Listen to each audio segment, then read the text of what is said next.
Okay, so thank you everyone, and I do welcome you all in my second class on the last chapter of the DSC 3, that is post-colonialism. So in the first class of the post-colonialism, I have actually discussed about what is the definition and scope of colonialism. What is colonialism? Upanishad kake bole? And what is the basic difference between colonialism and imperialism?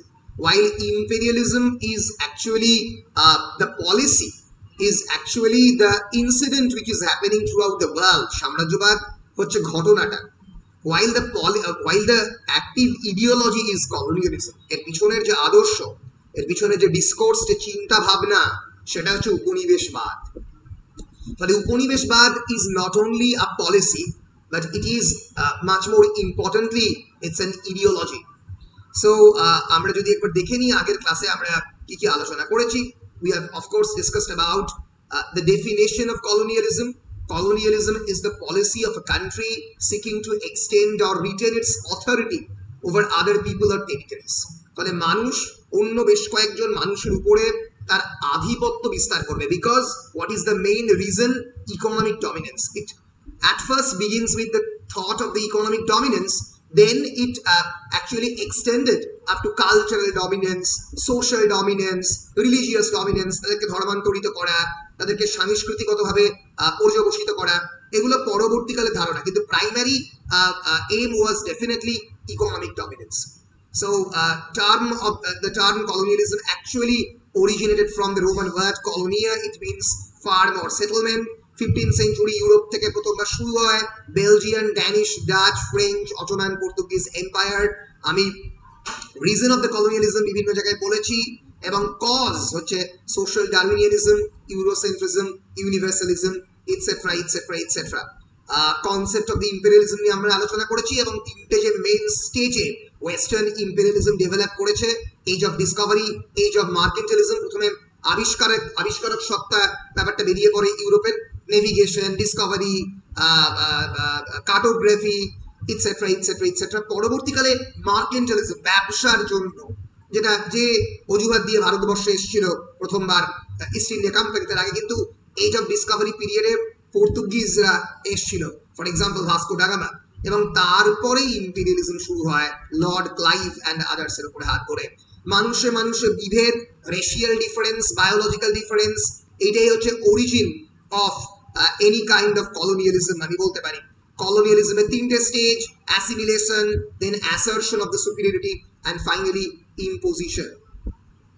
So এই এবং various types of colonialism, settler colonialism, exploitation colonialism, surrogate colonialism এবং internal colonialism, এই নিয়ে আমরা আলোচনা করেছি। Waves of colonialism, সারা পৃথিবীতে French এবং ইউরোপিয়ান এবং ব্রিটিশ যে এম্পায়ার, তাদের নিয়ে ডিসকাস করেছি। Joseph Ernest Renan, who was an French orientalist, যিনি ওরিয়েন্টালিজম মানেও আমি ডিসকাস করেছি। আজকের ক্লাসে আরো বড় করে ডিসকাস করবো। কয়েকটা ভিজুয়াল রিপ্রেজেন্টেশন অফ কলোনিয়ালিজম নিয়ে আমরা আলোচনা করেছি, করে আমরা স্ট্রেট চলে এসেছি কাকে পোস্ট কলোনিয়ালিজম বলে। আজকে আমরা এই পোস্ট কলোনিয়ালিজমের বিষয়টা নিয়ে আরো বেশি করে আলোচনা করব।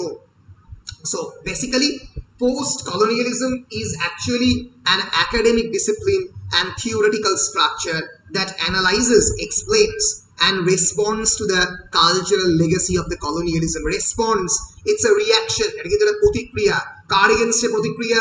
না উপনিবেশিক শাসনের বিপক্ষে প্রতিক্রিয়া, যে কোনো ধরনের এক্সটার্নাল কন্ট্রোল এবং ইকোনমিক এক্সপ্লয়টেশনের বিপক্ষে প্রতিক্রিয়া। মাথায় রাখতে হবে post colonialism is a historical theory, একটা ঐতিহাসিক থিওরি। হিস্ট্রির লোকেরাও কিন্তু পড়ে, পোস্ট কলোনিয়ালিজম পড়ে, কিন্তু ন্যাচারালি লিটারেচারের লোকেরা, অ্যানথ্রোপোলজির লোকেরা, সোশিওলজির লোকেরা, এরাও কিন্তু প্রত্যেকেই পোস্ট কলোনিয়ালিজম পড়বে। তার কারণ পোস্ট কলোনিয়ালিজম শুধুমাত্র ঐতিহাসিক লেভেলে নয়, সাহিত্যের লেভেলে, সমাজতত্ত্বের লেভেলে, প্রত্যেকটা জায়গাতে কিন্তু এই জিনিসটা খুব ভীষণভাবে রেলিভেন্ট। কিভাবে, সেটা আজকের ক্লাসে আমরা দেখার চেষ্টা করব। তো যাই হোক, এইবার আমরা যে বিষয়টা নিয়ে আলোচনা করব সেটা হচ্ছে the basic principles of the post colonial thought. এই যে পোস্ট কলোনিয়াল চিন্তা ভাবনা, অর্থাৎ ভারতবর্ষ একটা স্বাধীন দেশ, স্বাধীনতার পরে ভারতবর্ষের যে আউটলুক বা ভারতবর্ষের যে পার্সপেক্টিভ, সেটা ব্রিটিশ শাসনের প্রতি কিরকম হবে, আমরা কিভাবে দেখব ব্রিটিশ শাসনকে। ন্যাচারালি অনেকেই খুবই ডেরোগেটরি ভাবে দেখে, অনেকে মিলিয়ে মিশিয়ে দেখে, মানে গুড এবং ব্যাড দুটো ইম্প্যাক্টের মধ্যে দিয়েই দেখে। তো কিভাবে দেখব, এইটাই কিন্তু basic principles of the post colonial thought. আমাদের প্রথমেই রাখতে হবে যে post colonialism it is an epistemological position. Epistemology মানে কি, অনেকবার ক্লাসের মধ্যে বলেছি, স্যার যেটা অ্যাকচুয়াল মিনিংটা ডিনোট করে না, দ্যাট ইজ এটিমোলজি, বুৎপত্তিগত। Epistemology is different. Epistemology is basically the study of the knowledge, জ্ঞান তত্ত্ব। অনেকবার বলেছি, its nature and verifiability, it's a very important word. It's an epistemological position. Why it's an epistemological position, আমি একটা ছোট্ট example দিলেই বুঝতে পারবে। যখন ভারতবর্ষে ব্রিটিশরা দীর্ঘদিন ধরে শাসন করেছে, ভারতবর্ষকে এটা বুঝিয়ে গেছে যে তাদের promote kora way of knowledge is the proper knowledge. For example, in case of the medical treatment, it's better to switch on to allopathy rather than homeopathy or rather than ayurvedic medicine. কিন্তু পরবর্তীকালে বিভিন্ন সময় দেখা গেছে যে আমাদের বেদে বা উপনিষদে যে এই যে বিভিন্ন বৈদিক মেডিসিনের চর্চা, আমাদের যে বিভিন্নভাবে গাছ পাতা লতা পাতা, এই যে বোটানিক পাওয়ার, বোটানির মধ্যে যে ক্ষমতা, সেটা পরবর্তীকালে কিন্তু গোটা পৃথিবীর লোকজন রেকগনাইজ করেছে। ফলে এক ধরনের নলেজ সিস্টেম আর একটা দেশের উপরে জোর করে চাপিয়ে দেওয়ার যে প্রবণতা, যে আমাদের western mode of education is the best mode of education, ফলে knowledge system is actually can change the entire perspective. ভারতবর্ষে ব্রিটিশ শাসন এতদিন ধরে এক্সটেন্ড হওয়ার অনেকেই কারণ বলে যে establishment of the new colleges and the universities. Hindu college, Serampore college, Hooghly Mohsin college, Calcutta university এবং মাদ্রাস ইউনিভার্সিটি, বম্বে ইউনিভার্সিটি, সারা ভারতবর্ষ করে একটা এডুকেশনাল রিফর্ম করা। তাতে ভারতবাসীরা বুঝতে পারছে না যে এটা কি ধরনের সংস্কার, এই সংস্কারটা অনেক ক্ষেত্রে তাদের ভালোর জন্য, তাদের খারাপের জন্য, সেই বিষয়টাই যাতে না বুঝতে দেওয়া। তাহলে কালচারাল প্যারাডাইমে একটা হিউজ চেঞ্জ কিন্তু কলোনিয়ালিজম আনে। ফলে সেখান থেকে বেরিয়ে একটা নতুন কালচার সৃষ্টি করা প্রায় অসম্ভব। এখন আমি যখন তোমার সঙ্গে পড়াচ্ছি, তোমাদের সঙ্গে কনভার্স করছি, I am wiring a T shirt which is itself western in nature, which is itself western in ideology and origin. তোমরাও প্রত্যেকদিন তোমাদের যা পোশাক পরো, পুরুষ নারী নির্বিশেষে একটা বড় অংশ এই ওয়েস্টার্ন পোশাককে ইমিটেট করো। এটা definitely is an influence of the colonialism. এবং পরবর্তীকালে পোস্ট কলোনিয়ালিস্টরা বলেছো যে মানে সেটা তো আমরা করতেই পারি, মানে এটা কি কেবলমাত্র ব্রিটিশদের একমাত্র অধিকার যে তারা এই জিন্সের প্যান্ট বা শার্ট পরবে? না, কখনোই নয়, একমাত্র অধিকার নয়। কিন্তু আমাদের যেটা মাথায় রাখতে হয় সেটা হচ্ছে আমাদের যেন ইডিওলজির শিফটটা, মানে এইটাই একমাত্র ওয়ে যেন না হয়ে যায়। অর্থাৎ ধুতি পাঞ্জাবি দেখে আমরা যেন না বলি এটা এটা আবার কি, এটা কি আবার কোনো পোশাক নাকি? ফলে এই যে এপিস্টেমোলজিক্যাল চেঞ্জ, এটা কিন্তু কালচারাল লেভেলেও ঘটে। ধুতি পাঞ্জাবি কিন্তু সাংস্কৃতিকতা লেভেলেও প্রবেশ করছে। অর্থাৎ ধুতি পাঞ্জাবি যেটা মানে আমাদের ভারতীয়দের একটা বলা যেতে পারে সিগনেচার ড্রেস, তো সেইটাকে কিন্তু অন্যভাবে আমরা অনেক ক্ষেত্রে তাকাই। আমি ধুতি পাঞ্জাবি পরলে সাধারণত বিয়ে বাড়িতে পড়ি, আমি কিন্তু কলেজে ধুতি পাঞ্জাবি পরে আসি না ইন জেনারেল। ফলে এই যে একটা কালচারাল এবং এপিস্টেমোলজিক্যাল চেঞ্জ, এটা কিন্তু পোস্ট কলোনিয়ালিজমের মধ্যে আসবে। ফলে এটা কিন্তু অ্যাড্রেস করতে হবে পোস্ট কলোনিয়ালিজমকে, যে কলোনিয়ালিজমের যে ট্র্যাডিশন বা হেরিটেজ, তার জ্ঞানতাত্ত্বিক কি কি পরিবর্তন হচ্ছে এবং সাংস্কৃতিক কি কি পরিবর্তন হচ্ছে সেদিকে। I think I am clear. So as an epistemology, epistemology means I have already told you the study of the knowledge, its nature and verifiability. As an ethics, because it is a moral philosophy. Why moral philosophy? এই যে immoral activity of hegemonizing someone, অন্য কারোর উপরে একটা আধিপত্য বিস্তারের যে প্রচেষ্টা, তার বিপক্ষে কিন্তু রুখে দাঁড়াচ্ছে কে? Post colonialism. মাথায় রেখো, পোস্ট কলোনিয়ালিজমের মধ্যে কিন্তু পোস্ট কথাটা আছে। পোস্ট মিনস আফটার কলোনিয়ালিজম, অর্থাৎ একটা খারাপ ঘটনা ঘটে গেছে টেম্পোরাল পার্সপেক্টিভে, সময়ের উপাখ্যানে, এবং আমরা কিন্তু সেখান থেকে এগিয়ে গেছি। পোস্ট কলোনিয়াল থট মানে 1950s এর পরে, ভারতবর্ষ স্বাধীন হওয়ার পরে, ভারতবর্ষের কনটেক্সটে অন্য কোনো দেশের ক্ষেত্রে সেই দেশ স্বাধীন হওয়ার পরে। ফলে তার যে ethical, it's an ethics basically. Why ethics? Because immorality of the Britishers বা immoral activities of the French people, সেটাকে এক্সপোজ করা। and it is also very important politics. রাজনীতি কেন? কারণ রাজনৈতিক ক্ষমতায়ন না হলে তো আমি সমালোচনা করতে পারবো না ব্রিটিশদের। আমি যদি ইন্ডিয়ান পার্লামেন্ট ক্রিয়েট করতে না পারি, আমি যদি ইন্ডিয়ান কনস্টিটিউশন ক্রিয়েট করতে না পারি, তাহলে we are not post colonial, we are not independent. Politics means affairs of the citizenry, নাগরিক জীবনকে যে আলোচনা প্রভাবিত করতে পারে রাজনীতি। ফলে post colonial thought is an epistemology, it's an ethical discipline as well as it's a politics. The field of the post-colonialism addresses basically আমরা যেটা নিয়ে আলোচনা করব, the politics of the knowledge, জ্ঞান তত্ত্বের বিকাশ নিয়ে। তার কারণ why? কারণ ব্রিটিশরা কিন্তু এই যে জ্ঞানতাত্ত্বিক বিষয়টা এটা আমাদের মনের মধ্যে এমন ভীষণভাবে ঢুকিয়ে দিয়েছে যে আমরা কিন্তু এর বাইরে ভাবতে পারি না। মানে আমাদের দাদু, আমাদের বাবা, এই পুরো এন্টায়ার মানে প্রায় 6-7টা জেনারেশন এই ভীষণভাবে এই কলোনিয়ালিজমের দ্বারা প্রভাবিত।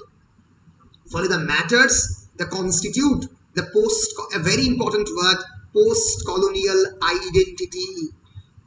ইউ অল পিপল যারা আমার ক্লাস করছি, ইনক্লুডিং আমি যে ক্লাস নিচ্ছি, আমরা কিন্তু we have post colonial identity. আমার বাবা বা আমাদের দাদুরা কিন্তু একটা কলোনিয়াল আইডেন্টিটি এবং পোস্ট কলোনিয়াল আইডেন্টিটির মিক্সচার, তারা কিন্তু একটা ক্রাইসিসের সময়ের মধ্যে দিয়ে কাটিয়েছে। অনেকেই বলতো ব্রিটিশের সময়টা বেশ ভালো ছিল, যাদের জন্ম 1920 সালে, যাদের জন্ম 1910 সালে, এই সময়টা। ফলে আমরা কিন্তু এই পোস্ট কলোনিয়াল নেশন স্টেটের মধ্যে জন্মেছি। ফলে আমাদের কিন্তু পার্টিশনের ক্রাইসিস, এই পার্টিশন থেকে শুরু করে এই পার্টিশন লিটারেচার, পরবর্তীকালে ডায়াসপোরিক লিটারেচার আমরা দেখবো যারা বিদেশে থেকে লেখালেখি করে, এগুলো কিন্তু প্রত্যেকটাই পোস্ট কলোনিয়াল লিটারেচারের পার্ট। Am I clear? ফলে তোমরা যে পোস্ট কলোনিয়াল, তোমরা যদি পোস্ট কলোনিয়াল লিটারেচার বলো, তাহলে ডেফিনেটলি তোমরা পোস্ট কলোনিয়াল লিটারেচার পড়েছো। কি পড়েছো না? তোমরা অবশ্যই শ্যাডো লাইন্স পড়েছো। Shadow Lines is an example of a post colonial literature. তোমরা অবশ্যই পড়েছো তোবা তেকসিং, মান্টোর লেখা তোবা তেকসিং, দুটো বর্ডারের মধ্যে দেশের পাকিস্তান এবং ইন্ডিয়ার মধ্যে দাঁড়িয়ে আছে। Shadow lines contains the description of the India and Pakistan and then later Bangladesh partition. ফলে এই যে ট্রমা, এই যে সাইকোলজিক্যাল একটা খারাপ দিক, কারণ একটা নেশন স্টেট ফর্ম হতে গেলে কি, মানে ব্রিটিশরা চলে যাচ্ছে, একটা নতুন নেশন স্টেট ফর্ম হচ্ছে, there is obvious violence, blood bath, ভয়ঙ্করভাবে রক্তক্ষরণ হচ্ছে। এই অবস্থায় দাঁড়িয়ে অনেকেই বলছে বাবা ব্রিটিশ শাসন কিন্তু অনেক বেটার ছিল, অনেক বেশি ওয়েল স্ট্রাকচার, অনেক বেশি ডিসিপ্লিনড। ফলে একটা দেশ যখন স্বাধীন হয়, যাদের জন্ম 1950-এর দশকে, 40-এর দশকে, তারা কিন্তু এই জিনিসটা দেখেছে নিজের চোখে। এই মিলিয়ন্স অফ মানুষ কাঁটাতারের বেড়া টপকে এখানে আসছে, তাদের যন্ত্রণা, তাদের ভয়ঙ্কর পেন, অ্যাগনি, এই থেকে কিন্তু অনেকে এই একটা ট্র্যাপের মধ্যে সারেন্ডার করতে পারে যে ব্রিটিশ বা অন্য ইউরোপিয়ান শাসকদের শাসন অনেক বেশি ওয়েল অর্গানাইজ, ডিসিপ্লিন ছিল, কিন্তু স্বাধীনতার এতটুকু তো মূল্য দিতেই হবে। এই যে একটা কনস্ট্যান্ট ক্রাইসিস, যে ক্রাইসিস অফ দ্য গভর্নেন্স, নতুন দেশ তৈরি হচ্ছে, তার ইকোনমি, তার নতুন পার্লামেন্ট, ভাবতে পারছো ভারতবর্ষ যখন স্বাধীন হয় তখন 549টা প্রিন্সলি স্টেটকে একটা জায়গায় আনতে হয়। তার মধ্যে কাশ্মীর এবং হায়দ্রাবাদের নিজাম কিন্তু রাজি হয়নি এই ভারতবর্ষের সার্বভৌমত্বকে অ্যাকসেপ্ট করতে। অনেক দেরি করে কাশ্মীরের যিনি রাজা হরি সিং তিনি জয়েন করেন, এবং এত দেরি করে জয়েন করেন বলেই ভারতবর্ষ কিন্তু কাশ্মীরের পুরো দখলটা ঠিকমতো নিতে পারে না, কারণ তিনি ডিসাইড করছিলেন যে তিনি পাকিস্তানে যাবেন নাকি তিনি ভারতবর্ষে আসবেন। রাজা হরি সিং। ইয়েস পৌলমি স্যার, বলছি প্রিন্সলি স্টেট মানে কি? Princely state a very important concept. Princely state মানে হচ্ছে যেখানে ভারতবর্ষে 549টা স্টেট ছিল, যারা যারা ছোট্ট ছোট্ট বিভিন্ন রাজারা, ধরা যাক বর্ধমানের একটা রাজা, ধরা যাক ফর এক্সাম্পল হুগলির একজন রাজা, ফর এক্সাম্পল হায়দ্রাবাদের নিজাম, যেখানে রাজতন্ত্রের উপর ভিত্তি করে পুরোটা তৈরি হয়েছে। ঠিক আছে, এটা তো স্বাধীনতার আগে অব্দিও ছিল। এই পুরো ইউনিফিকেশন অফ দ্য প্রিন্সলি স্টেটটা করেছিলেন যিনি, তার নাম হচ্ছে সর্দার বল্লভভাই প্যাটেল। তাদেরকে সবাইকে রাজি করাতে হয়েছিল, রাজির পরে তারপরে ইন্ডিয়ার ফরমেশন হলো। বুঝতে পেরেছো? ফলে it's not at all an easy concept. আমরা একবার দেখে নেব যে প্রিন্সলি স্টেট কাকে বলে। A princely state, also called a native state, a feudatory state or Indian state for those states on the Indian subcontinent, was a vassal state. Vassal state মানে কি? যার মিউচুয়াল অব্লিগেশন রয়েছে British গভর্নমেন্টের প্রতি। একটা superior শাসকের প্রতি তার একটা মিউচুয়াল অব্লিগেশন রয়েছে। আমি ভুল বললাম, আমি সংখ্যাটা একটু কমিয়ে বলে ফেলেছিলাম। At the time of the British withdrawal 565 princely states were officially recognized in the Indian subcontinent. ভাবতে পারছো 565টা princely state, apart from thousands of jomindari estates and jaigirs. In 1947, princely states covered 40% of the area of the pre-independence India and constituted 23% of its population. ভারতবর্ষের পপুলেশনের 23% এই princely স্টেটে এবং 40% total area. The most important states had their own British political residence. Hyderabad of the Nizams, Mysore, Trivankur in the south, followed by Jammu and Kashmir, যেটা খুবই একটা পরবর্তীকালে important crisis হয়ে গেছিল, কারণ 1947 এর অগস্ট মাসের 15 তারিখে কিন্তু জম্মু অ্যান্ড কাশ্মীর ভারতবর্ষের পার্ট ছিল না, তাকে না নিয়েই স্বাধীনতা ঘোষণা করে দেওয়া হয়েছিল। পরবর্তীকালে ডিসেম্বরে জয়েন করে রাজা হরি সিং, পাকিস্তানকে কমিট করে ফেলেছিলেন যে আমি পাকিস্তানে যেতে পারি, পরে ডিসাইড করলো না পাকিস্তানের ন্যাচারালি সিকিউরিটি পলিসি তত ভালো নয়, আমি মুশকিলে পড়বো, ভারতবর্ষ জয়েন করলেন। তখন অনেক দেরি হয়ে গেছে, পাকিস্তান সৈন্য পাঠালো, ভারতবর্ষ তখন সৈন্য পাঠাতে হলো, ফার্স্ট ইন্দো পাক ওয়ার শুরু হয়ে গেল। স্বাধীনতা অগস্টে, যুদ্ধ ডিসেম্বরে। এই শুধুমাত্র কয়েকজন রাজাদের মানে কি বলবো একটা ফাইনাল ফার্ম ডিসিশন না নিতে পারার কারণে ফলে the unification of India is actually was really difficult. সত্যি খুব একটা কঠিন লড়াই। সো আমি আশা করছি তোমাদেরকে পোস্ট কলোনিয়াল থট থেকে পোস্ট কলোনিয়াল থটে যে ট্রানজিশন, যে একটা পরিবর্তন, একটা চেঞ্জ আসছে, সেটা কিন্তু রাতারাতি হঠাৎ করে চলে আসছে, এবং সেই পরিবর্তনটা আশা করছি তোমাদেরকে আমি বোঝাতে পারছি যে কেন বিভিন্ন সময় বিভিন্ন লোকজন বলে যে ব্রিটিশ শাসনই হয়তো বেটার ছিল in terms of discipline, in terms of regularity, in terms of order, etc. তার কারণটা কি? তার কারণ তারা সামনের নিজের চোখে দেখছে একটা আনরেস্টের মধ্যে দিয়ে একটা স্টেট তৈরি হচ্ছে। মাথায় রেখো, সারা পৃথিবীতে কোনোদিনও উইদাউট আনরেস্ট কোনো নেশন ফরমেশন হয় না। সাউথ আফ্রিকা যখন ফর্ম হয়েছে, নেলসন ম্যান্ডেলার দীর্ঘদিনের কারাবাস এবং আফ্রিকানদের ভয়ঙ্কর এই অত্যাচারের বিপক্ষে লড়াইয়ের ফলে একদিন স্বাধীনতা এসছে। ফলে it's a difficult process, it's a process, remember it's a process. যদি তুমি দেখো যে কংগ্রেসের রেভলিউশন, কংগ্রেসের এভলিউশন, তাহলে দেখবে নরমপন্থী নেতা, সেখান থেকে আস্তে আস্তে revolutionary Punjab and revolutionary leaders of the West Bengal, Subhashchandra Bose, ওদিকে লাল বালপাল, এদের যে একটা ডিসেন্টিং ভয়েস, এক ধরনের স্বর, যারা বলছে না ব্রিটিশদের সঙ্গে ডেমোক্রেসির থ্রু দিয়েই নেগোসিয়েশনের টেবিলে ডায়ালগ কনভারসেশনের থ্রু দিয়ে পেতে হবে, আর একজন বলছে না ডাইরেক্ট অ্যাটাক চাই। তো এই যে দুটোর মধ্যে কনফ্লিক্ট, এই ট্রানজিশনের মধ্যে দিয়ে কিন্তু স্বাধীনতা আসে। ফলে ডেফিনেটলি এই post colonial identity actually means those who formed identity in a post colonial state. অনেকের ক্ষেত্রেই এটা একটা হাইব্রিড আইডেন্টিটি হয়, অর্থাৎ colonial and post colonial both. For example, in case of Jawaharlal Nehru, জন্মেছে কলোনিয়াল ইন্ডিয়াতে, পার্টিসিপেট করেছে বিভিন্ন ধরনের কলোনিয়াল পলিটিক্সে, সারা জীবন ব্রিটিশদের বিপক্ষে লড়েছেন, লড়ে ভারতবর্ষের প্রথম প্রধানমন্ত্রী। মহাত্মা গান্ধী, এরা প্রত্যেকেই হাইব্রিড আইডেন্টিটির part. But you who born in the 1994, 1905, some are born in 2000, তাদের কিন্তু কনসেপশন অফ দ্য, তারা প্রত্যেকেই একটা ফ্রি নেশন স্টেটে জন্মেছে। ডেফিনেটলি তারা পোস্ট কলোনিয়াল আইডেন্টিটি হোল্ড করে, কারণ তাদের মধ্যেও ওয়েস্টার্ন কান্ট্রির ইনফ্লুয়েন্স প্রত্যেক মুহূর্তে কাজ করছে, কিন্তু তারা কিন্তু স্বাধীনতার লড়াই বা অ্যাকচুয়াল পলিটিক্স অনেকেই দেখেনি। তাহলে বেসিক্যালি এই যে post colonial identity of the decolonise people, decolonisation is the process of freeing the colonial state from the hands of the metropole. মেট্রোপলের হাত থেকে নিজেদেরকে স্বাধীন করা হচ্ছে ডিকলোনাইজেশন। আমরা সেই টার্মে আসবো। তাহলে 3-4টে জিনিস হয়, কি কি?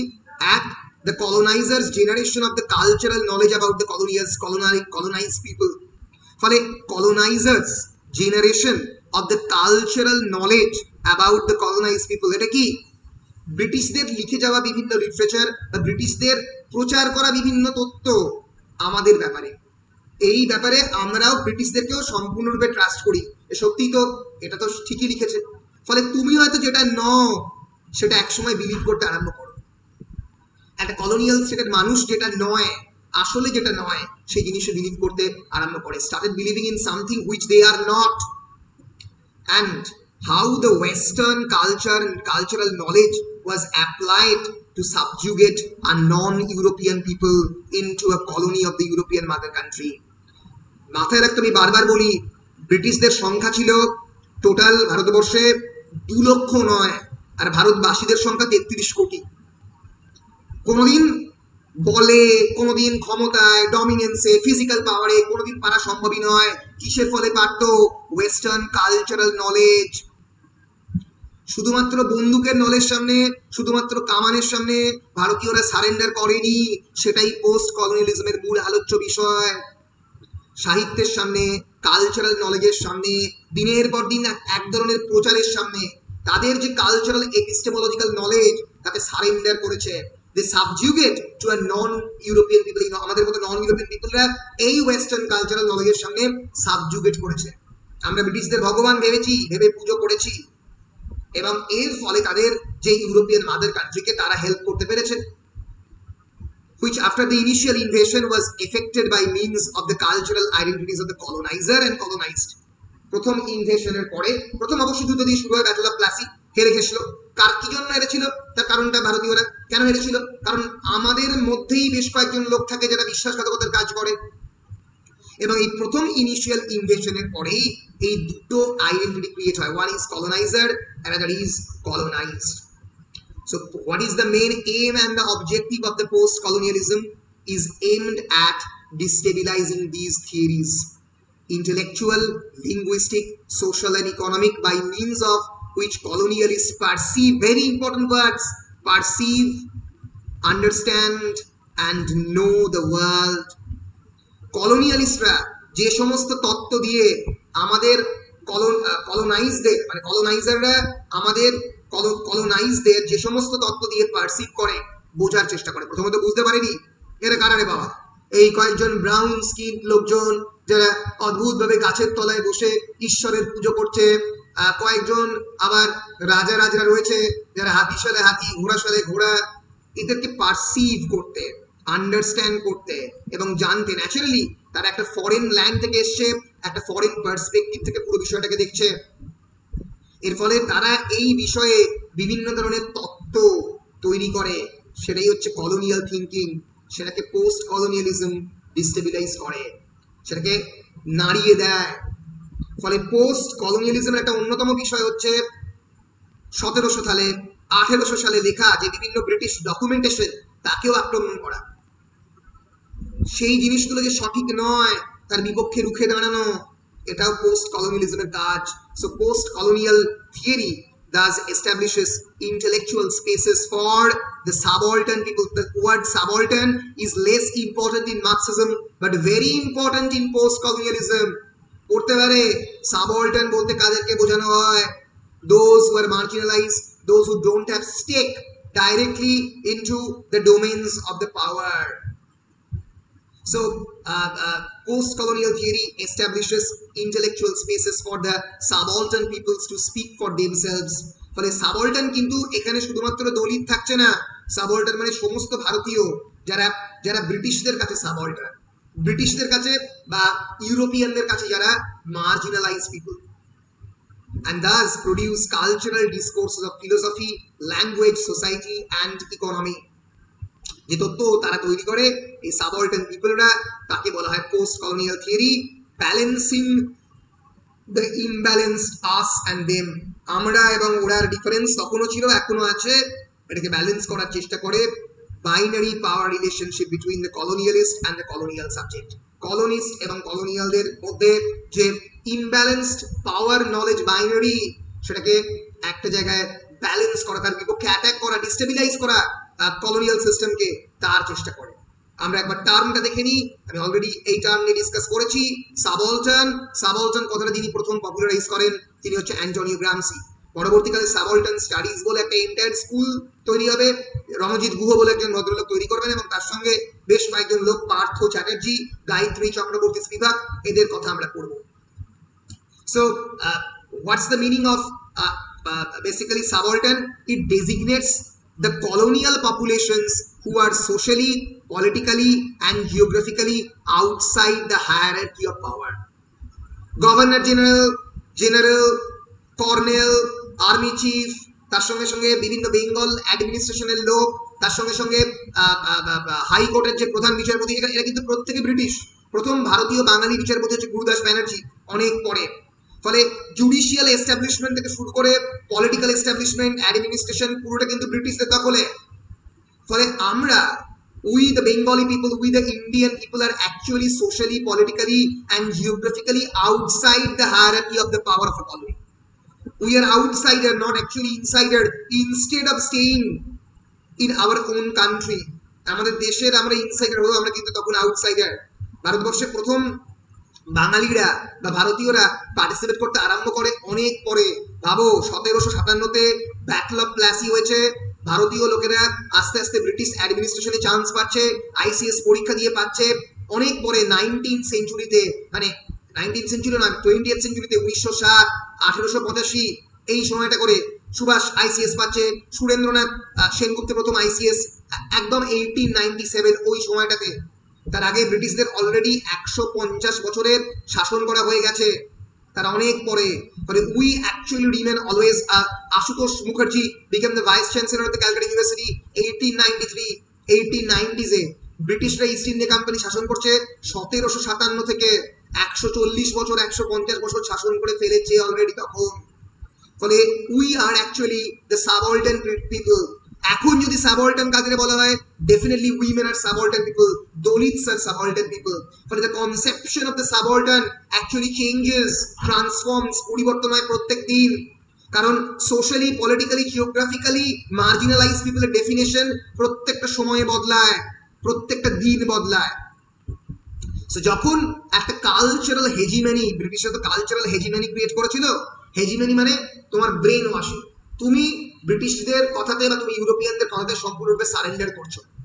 এবার সেই কনটেক্সটে অ্যান্টোনিও গ্রামসি একটা কমপ্লিটলি মার্কসিস্ট, আমি তাকে নিয়ে আলোচনা করেছি, একটা কমপ্লিটলি মার্কসিস্ট ভিউ পয়েন্টে এই টার্মটাকে কয়েন করে to identify the social groups excluded and displaced from the socio-economic institutions of society in order to deny their political voices.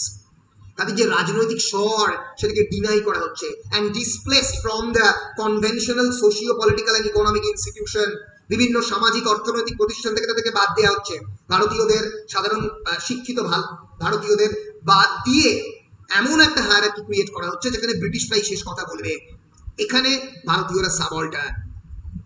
সাবঅল্টার্নের conception clear. 5 নম্বরে সাবঅল্টার্ন আসতে পারে।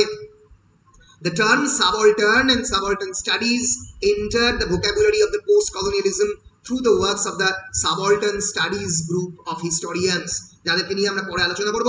Ranjit Guha is actually the most known subaltern studies historian. There are Gayatri Chakraborty Spivak, Partho Chatterjee and others. So পরবর্তীকালে আমরা কয়েকটা term এখন শিখব। That is known as, first is alterity and then subaltern, আমরা already discuss করেছি। গায়ত্রী চক্রবর্তী স্পিভাকের বিখ্যাত এসে রয়েছে, আমি আগের দিন পড়ে শোনাচ্ছিলাম, can the subaltern speak? Subaltern কি কথা বলতে পারে? আদৌ ব্রিটিশ ইন্ডিয়াতে ভারতীয়দের, ইন্ডিয়ানদের কি কোনো ভয়েস ছিল?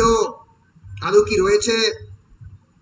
এবার আমরা কয়েকটা টার্ম দেখে নিলে আমাদের যেটা সুবিধা হবে, যখন অ্যাকচুয়াল আমরা তত্ত্বগুলোর দিকে যাব, তত্ত্বগুলো যখন পড়বো তখন আমাদের খুব সুবিধা হবে বুঝতে, বিষয়টা ধরে নিতে আমাদের বেশিক্ষণ সময় লাগবে না। আমরা অল্টারিটিটা একবার দেখে নিই। What is alterity? Any idea, anyone, what is alterity? Alterity means the state of being other. এটা কিন্তু সাইকোলজির টার্ম, মাথায় রেখো। হ্যাঁ, আগেই বলেছি আমি, লাকা তোমাদের খানিকটা বুঝিয়ে দিয়েছি, ফ্রয়েড বুঝিয়েছি। Self and the other.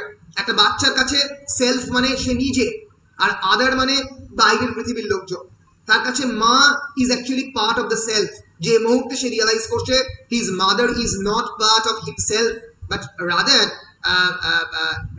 the mother is a completely different identity, only serving him nutrition and the other things, তখনই কিন্তু বাচ্চার কাছে মা একটা ডিফারেন্ট মানুষ হলো।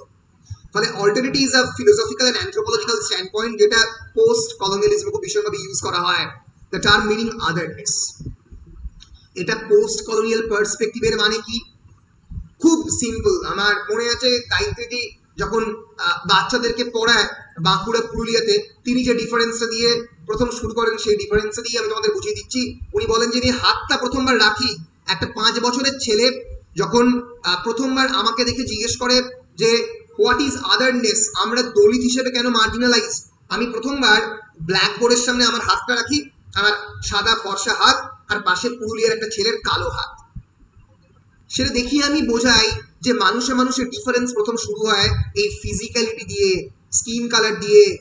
আমরা যতই বলি না কেন যে আমরা সিভিলাইজড কান্ট্রি, আমরা এডুকেটেড পিপল, আমরা এখনো ফেয়ার অ্যান্ড লাভলি মাখি এবং বিশ্বাস করি যারা কালো মানুষজন, that is not, they are outside of the conventional notion of the beauty. সৌন্দর্যের যে কনভেনশনাল ডেফিনেশন, সুন্দর বলতে আমরা যেটাকে বুঝি, তাতে কালোরা স্থান পায় না। ফলে প্রথম কলোনিয়ালিজম শুরু হয় কি দিয়ে? কনসেপশন অফ দ্য আদারনেস দিয়ে। একটা সুন্দর দেখতে লর্ড ক্লাইভ প্রথমবার ভারতবর্ষে যখন উপত্যকায় এলো, দেখলো ওই কালো কালো ব্রাউন স্কিন কয়েকজন লোক, বলে নে ওদেরকে কলোনাইজ কর, ধর বেটাকে। 3-4টাকে ধরে পড়তো দেখি, কয়েকটা হিউম্যান এক্সপেরিমেন্টেশন করি, করে বুঝবো যে এটা আদৌ মানুষ কি মানুষ নয়। খুব শুনতে খারাপ লাগলেও it actually begins with alterity, begins with the physical আদারনেস।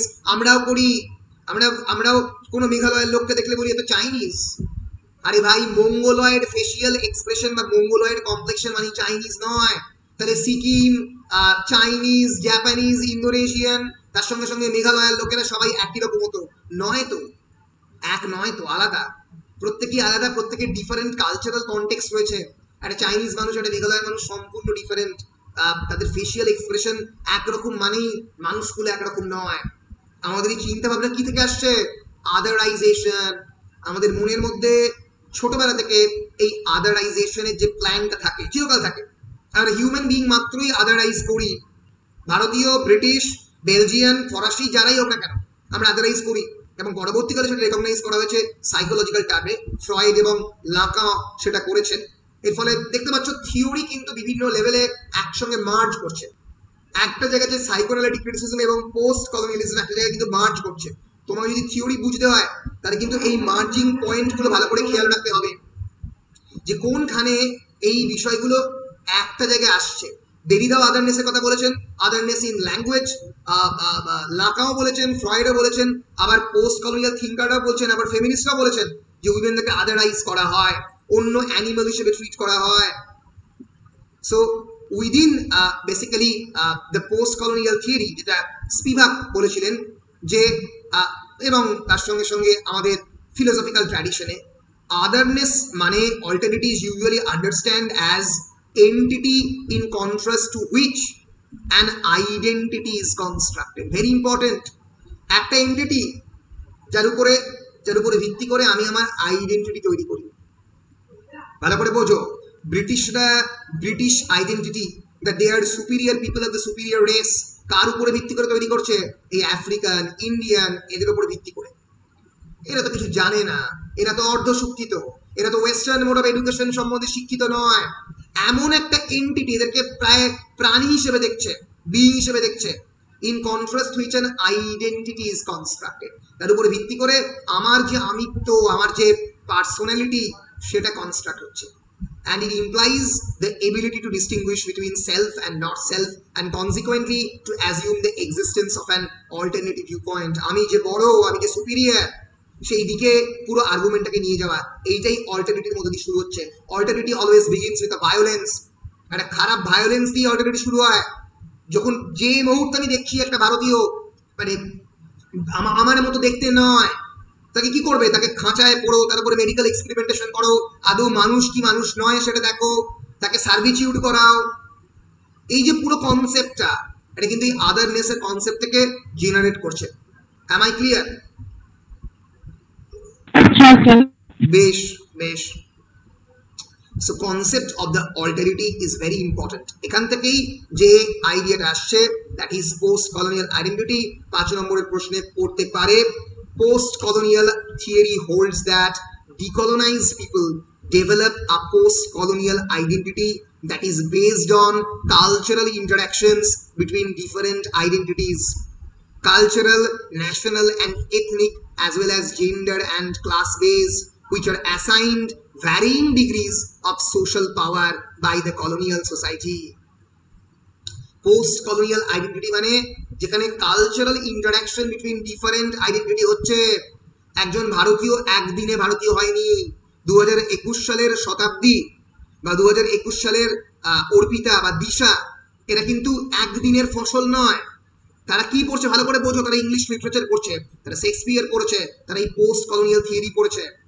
আজ থেকে 50 বছর আগে যখন ভারত বা 70 বছর আগে যখন ভারতবর্ষ প্রথম স্বাধীন হচ্ছে, তখনকার একজন নারী আর এখনকার নারীর মধ্যে আকাশ পাতাল ডিফারেন্স। সেটা কি শুধুমাত্র ভারতীয়দের জন্য না? এই ব্রিটিশ মোড অফ এডুকেশনের একটা বিরাট অংশ দায়ী। কারণ তোমরা ইংরাজি পড়েছো, English remember is a very powerful language, it's a language of the power, ক্ষমতার ভাষা। ওয়াই? কারণ পৃথিবীতে একটা বড় অংশের মানুষ ইংরেজি বলে এবং English is a colonial language. সেই কলোনিয়াল ল্যাঙ্গুয়েজটা তোমরা শেখার সুযোগ পাচ্ছ। তোমাদের 70 বছর আগের নারীরা কিন্তু সুযোগ পায়নি, অনেকেই পায়নি। ফলে এই যে বিভিন্ন জেনারেশনের cultural interaction between different identity, cultural, national, ethnic, জাতির ওপরে হিসেব করে অথবা ছোট্ট ছোট্ট গ্রুপের ওপরে বেস করে এই যে আইডেন্টিটি ক্রিয়েট হচ্ছে ভারতবর্ষে বা পৃথিবীর যে কোনো পোস্ট কলোনিয়াল কান্ট্রিতে। পোস্ট কলোনিয়াল কান্ট্রি মানে সেই সমস্ত কান্ট্রি যারা কোনো একটা সময় কলোনাইজ ছিল। সেক্ষেত্রে শ্রীলঙ্কা, বার্মা, পাকিস্তান, চায়না প্রত্যেকটাই কলোনাইজ কান্ট্রি ছিল কোনো না কোনো সময়। চায়না পুরোপুরি ছিল না, কিন্তু যাই হোক।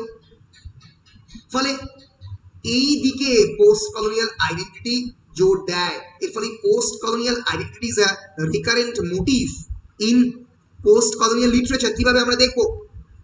In post-colonial literature, the anti-conquest narrative analyzes the identity politics that are the social and cultural perspectives of the subaltern colonial subjects, their creative resistance to the culture of the colonizer. এই যে constantly যে culture of the colonizer কে আমরা resist করছি, hence anti conquest narrative. Conquest মানে দখল করা, anti conquest মানে দখলের বিপক্ষে রুখে দাঁড়াচ্ছে। যে কোনো post colonial literature tries to establish an anti conquest narrative and it analyses the identity politics. যে আইডেন্টিটি পলিটিক্সে কয়েকজন মানুষকে সাবঅল্টার্ন বলা হচ্ছে। একটা এক্সাম্পল দিলেই পরিষ্কার হয়ে যাবে, আমরা দেখবো সেই এক্সাম্পল দিকে। And how such cultural resistance complicated the establishment of a colonial society, how the colonizers develop their post-colonial identity. এবং যারা কলোনাইজার, যারা কলোনাইজ করছে, তারাও তো প্রত্যেক মুহূর্তে ভারতীয়দের সঙ্গে ইন্টারঅ্যাক্ট করছে। তারা তাদের মধ্যে একটা বড় অংশ বাংলা, হিন্দি শিখছে। আমি আগের দিন বলছিলাম সত্যবিজয়ের গল্প সমাদরের চাবিতে ফেলুদাচ্ছি ইনস্ট্যান্স রয়েছে যে দেয়ার ওয়াজ আ ব্রাউন ক্রো, সেখান থেকে দরওয়াজা বন্ধ করো, দরওয়াজা বন্ধ করো, এই শব্দটা মনে রাখতে গেলে গিয়ে দেয়ার ওয়াজ আ ব্রাউন ক্রো। ও ত্রিনয়ন, ত্রিনয়ন একটু জিরো, এই যে কোডটা, যে রিডেলটা, এটা কোত্থেকে এসছে? 309039820। এই যে কোড, এই কোড দিয়ে তারা বিভিন্নভাবে বাংলা বা হিন্দি ভাষাগুলোকে মনে রাখার চেষ্টা করত। তাদেরকেও অ্যাডমিনিস্ট্রেশনে থাকতে গেলে জানতে হবে ভাষা। মাথায় রেখো, অ্যাডমিনিস্ট্রেশনকে ভাষা জানতে হয়। যে কোনো ইউপি ক্যাডার বা দিল্লি ক্যাডারের আইএস অফিসার যখন পোস্টেড হয় বীরভূমে, তাকে বাংলা ভাষা জানতে হয়। পি মোহন গান্ধী থেকে শুরু করে যত আইএস অফিসার এসছে পশ্চিমবঙ্গের ক্যাডারে, ওয়েস্ট বেঙ্গল ক্যাডারে কাজ করেছে, বেঙ্গলি ল্যাঙ্গুয়েজ কিন্তু জানতেই হবে, ভাঙা ভাঙা হলেও। ফলে অ্যাডমিনিস্ট্রেশন কিন্তু, অ্যাডমিনিস্ট্রেশনে থাকা মানে সেখানকার কালচার, সেখানকার ল্যাঙ্গুয়েজ তোমাকে জানতে হবে।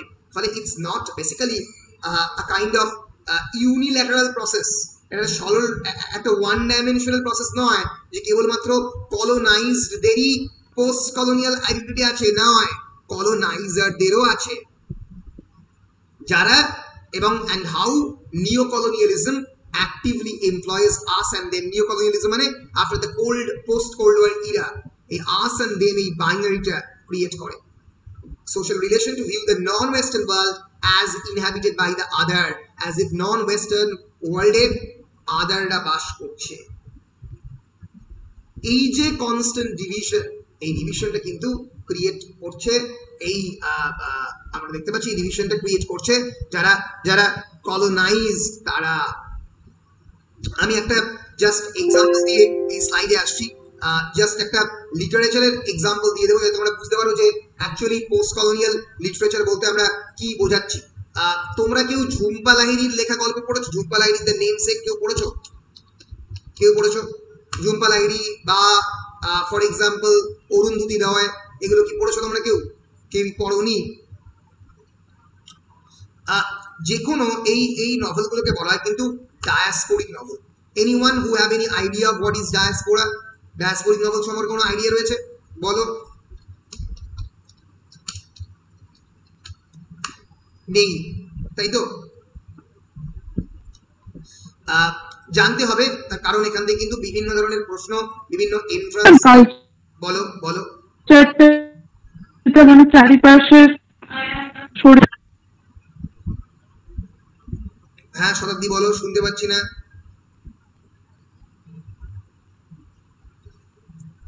শতাব্দী শুনতে পেলাম না। নেটওয়ার্কে কিছু প্রবলেম হচ্ছে। আচ্ছা বেশ, তাহলে আমি বলে দিচ্ছি, কোনো অসুবিধা নেই। তুমি বলবে কি? তুমি বলবে?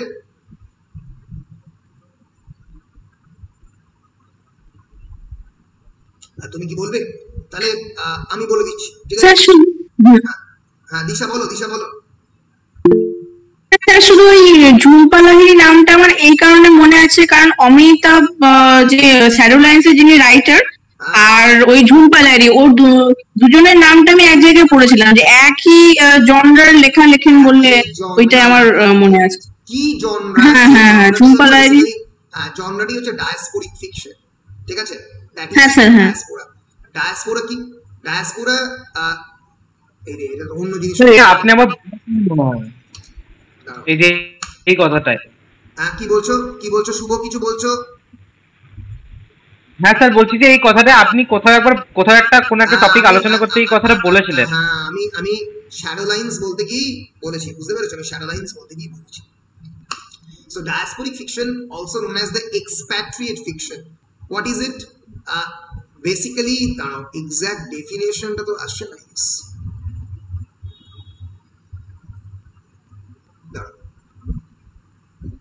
Actually the word diaspora actually comes from the Greek word means scattering. It refers to the dispersion of a people from the homeland. নিজেদের হোমল্যান্ড থেকে যারা আলাদা হয়ে যায়, যারা ডিসপার্স করে যায়, যারা বিভিন্ন জায়গায় ছড়িয়ে পড়ে। A simple definition of diaspora literature then would be works that are written by the authors who live outside their native land. যারা নিজেদের নেটিভ ল্যান্ডের বাইরে থাকে, আমেরিকাতে থেকে ইন্ডিয়ানদের হয়ে লিখছে, তার যে লস্ট কালচারাল আইডেন্টিটি তাই দিয়ে লিখছে।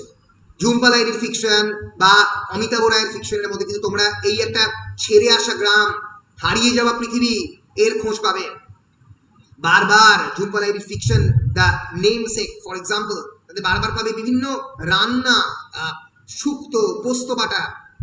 বসে আছে আমেরিকাতে লিখছে, বোস্টনে বসে লিখছে, নিউ ইয়র্ক সিটিতে, অথচ ভারতীয় রান্নার কথা বলছে। পাবদা বা পার্শে মাছের ঝালটা কি সুন্দর খেয়েছিলাম মায়ের কাছে। এই যে মানে আমরা এই গল্পে দেখবো, the story begins as Ashok and Asima Ganguly, a young Bengali couple, leave Calcutta in India. Bharat ছেড়ে বেরিয়ে যাচ্ছে, কলকাতা ছেড়ে বেরিয়ে যাচ্ছে, and settle in the Central Square in Cambridge, Massachusetts, এটা আমেরিকাতে। এবং Ashok is an engineering student at the MIT। এরকম লক্ষ লক্ষ ভারতীয় আমরা জানি সারা পৃথিবীতে ছড়িয়ে রয়েছে। তাদের যে always struggle for the identity. Ashima যে প্রথমবার বিয়ে করে অশোকের সঙ্গে বিদেশে সেটেল করছে, she doesn't know English. Ashima struggles through language and the cultural barriers as well as her own fears as she delivers her first child alone. সে যখন প্রথমবার তার সন্তানের জন্ম দিচ্ছে, সেই সন্তান কেমন করে বড় হবে, নোন কালচারাল স্পিয়ারের বাইরে তার বড় হচ্ছে, তার সামনে তার মা নেই, তার দাদুরা নেই যে তাকে ইন্ডিয়ান বেঙ্গলি কালচার সম্পর্কে অবগত করবে। এবং ছেলের নাম দেওয়া হবে Gogol, Nikolai Gogol, Russian author. তার খুবই ফ্যান ছিল অশোক, তার নাম অনুযায়ী ছেলের নাম দেওয়া হবে গোগল। ফলে একটা hybrid post colonial identity.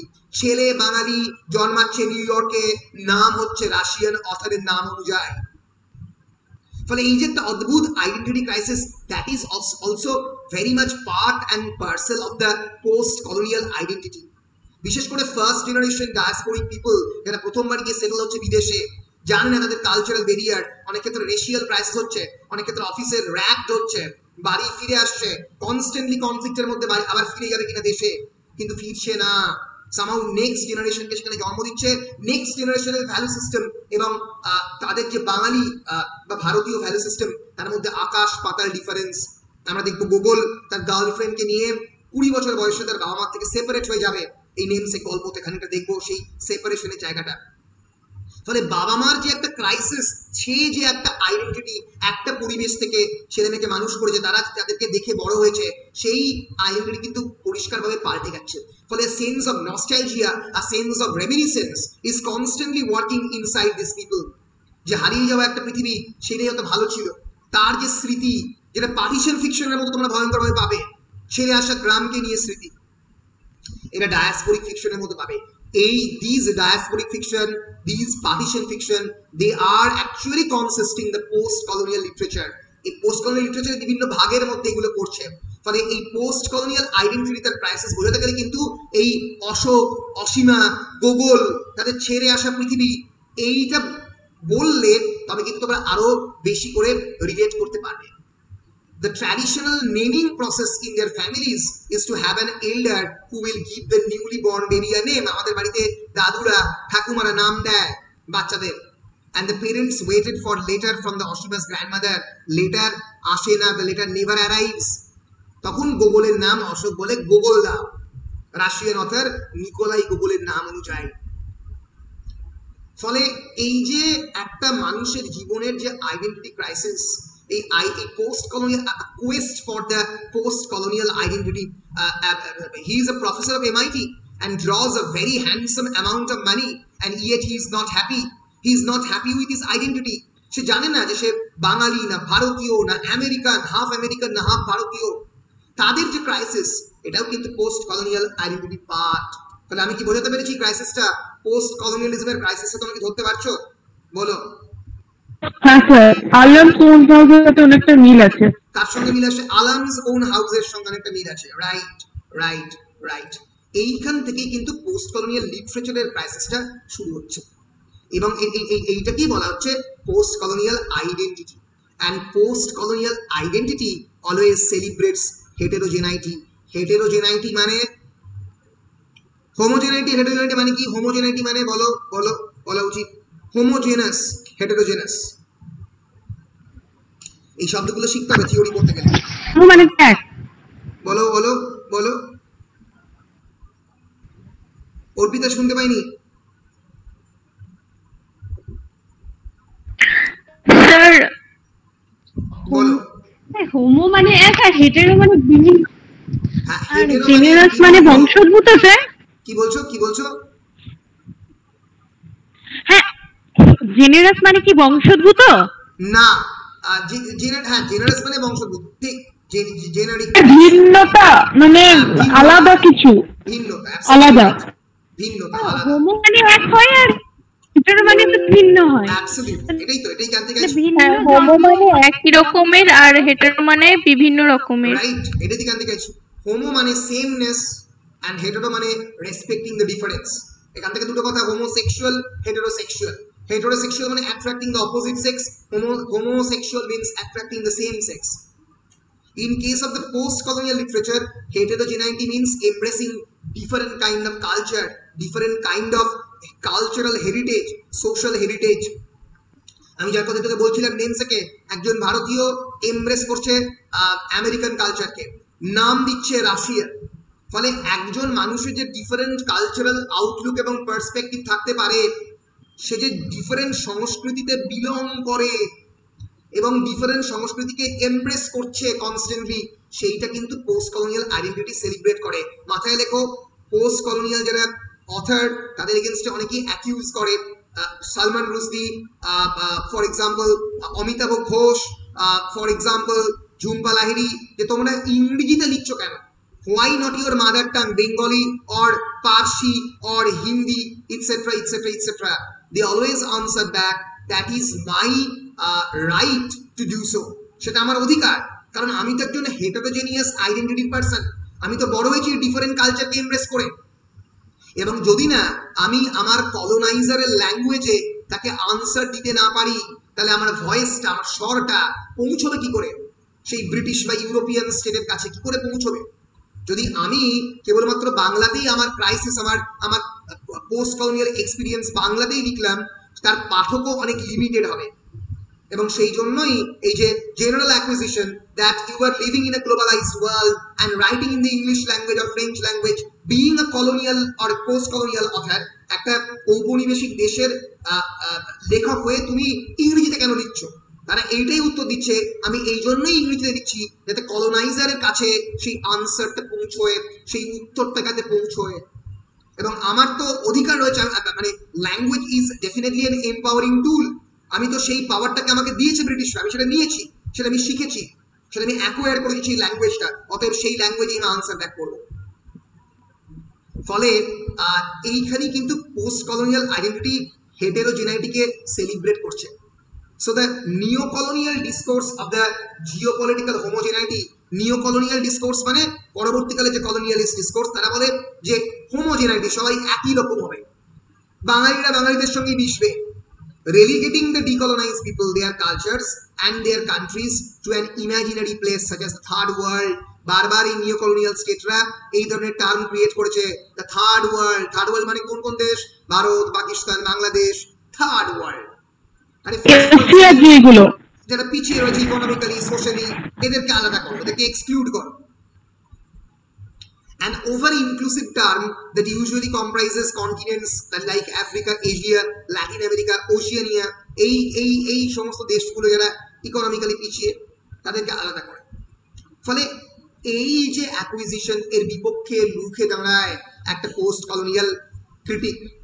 The post-colonial critic analyzes the self-justifying discourse of neocolonialism and functions of its over-inclusive terms to establish the factual and cultural inaccuracy of the homogeneous concepts such as the Arabs। এই যে homogeneous concept, Arab মানে কারা? যারা পুরো আরব আমির শাহিদ থাকে সবাই আরব। আরবদের মধ্যে কত ছোট্ট ছোট্ট ডিফারেন্স আছে আমরা খবরই রাখি না। এই যে আমাদের বলে ভারতীয়, আরে ভারতীয় কারা?